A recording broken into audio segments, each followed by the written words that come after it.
Boy, oh boy, the Yankees are clearing roster spots. We're down to 6 now. We already know about the other 4. I'm going to give you the other 2 right now that they did last night. Before I do that, make sure you hit the subscribe button and the notification, because any updates that pertain to the Yankees this offseason heading into the season, I will be filling you in on. Okay? Anything I find out, you're going to find out. Okay? If it's not in these videos, it will be in our live streams as well on Wednesday night and Saturday nights. So I'm hoping to see you guys tonight on the live stream as well. But the Yankees last night, after I put out the video on Greg Allen and Tim LoCastro, they also put Andrew Velazquez, yes, Bronx native Andrew Velazquez, Ford and Prep kid on waivers, and he was picked up immediately by the Angels. And they also outrighted Rob Brantley, third-string catcher, to the minors to AAA. So they cleared 6 roster spots in 48 hours. So they're down to 34 now. Now, there's 2 ramifications to that, okay? Or there's 2 bits of reasoning behind it. One is to clear some roster spots because they have to activate a couple of guys, namely Voit, Andujar, Clint Frazier, Zach Britton, and Aaron Hicks, and they have to activate these guys off the 60-day IL by this Sunday, okay? Or ramifications, or risk losing them. But the other part to this is they have to clear roster spots to protect prospects from the Rule 5 draft, which happens in the last day of the winter meetings. It's not until December, but the deadline to submit the names who they want to protect is coming up in a couple of days as well. So they have to make these corresponding moves as well at the same time.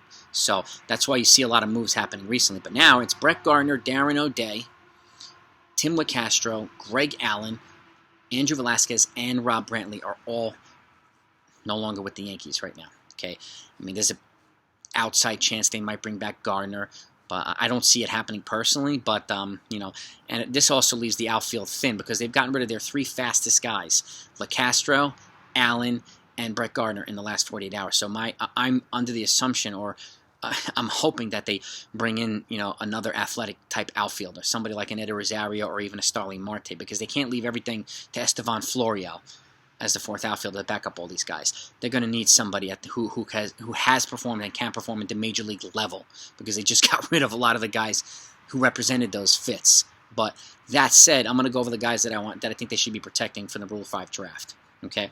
Because that's the other important piece of this. And again, I think the Yankees need to. I have 6 guys here who I would protect.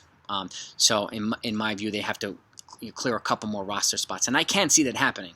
There are guys like, you know, Rougned Odor, who, you know, even though he has some clutch moments with the Yankees, you know, and some clutch home runs and stuff, he's only on the hook for the league minimum, which is a little over $500,000 right now. The Texas Rangers are paying the other $14 million of his contract, so this would not be a big hit for the Yankees, even though it was guys like him and Velazquez and Greg Allen who carried the team while guys were either injured or on COVID or on both. So, you know, these guys did bring value to the team, so I'm going to miss some of these guys. So, but that said, let me go over this list because it's important, okay? Number 1 is Josh Bro.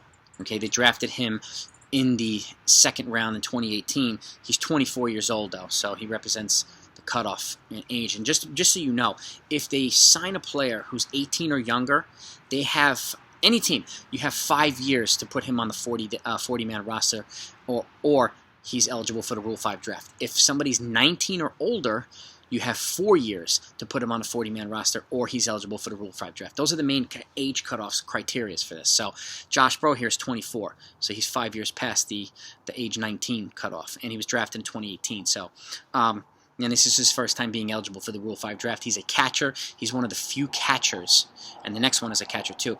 And both of them are one of the few catchers in the Yankees system who are actually progressing at a decent rate.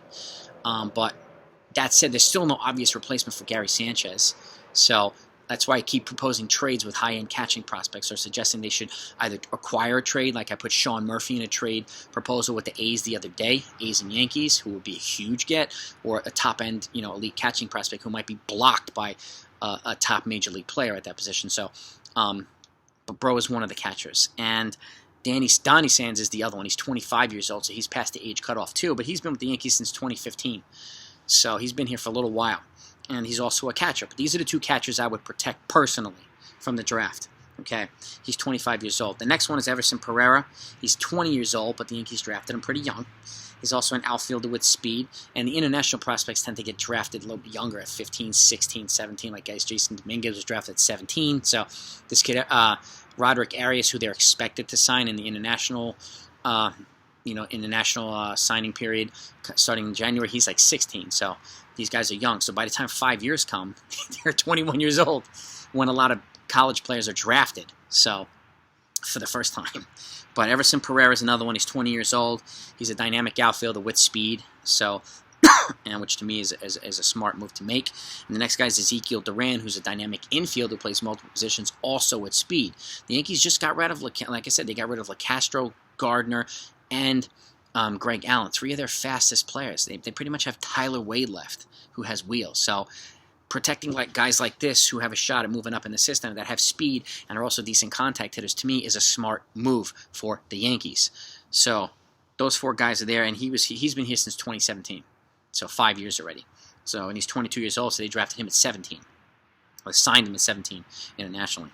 The next guy is Oswald Peraza. He was also protected last year already, so he's obviously going to be protected again because he's the number 3 prospect now.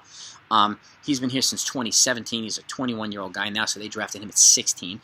And the other obvious prospect is Oswaldo Cabrera, who's another one of these elite infield prospects, as well as Volpe. But he's good to go because he was drafted 2 years ago, so he doesn't even meet the criteria, so he's safe.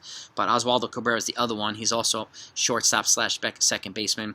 Him and Peraza are great contact hitters. They also have power. They also steal bases, so they represent guys that the Yankees actually need, who should be utilizing at some point. And he's 22 years old, Cabrera, and he's been here since 2016. So they drafted him also at 17. So young dudes. And another criteria, a part of this Rule 5 drafting, is anytime the Yankees, let's say they lose a player to another team for Rule 5, that team has to pay them $100,000. On the flip side as well, the Yankees have to pay a team $100,000 if they acquire a player from the Rule 5 draft from that team. So there's some money changing hands as well. So, but that's kind of the criteria with the Rule 5 draft and how it impacts what the Yankees are doing, and as well, the other reason why they're clearing roster spots so quickly because of the deadline on Sunday to have to bring some of these guys back up.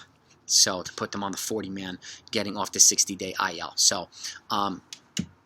That's what's going on. I'm going to go into a little bit more detail, and we'll talk about all these things on our live stream tonight, so I'll see you then.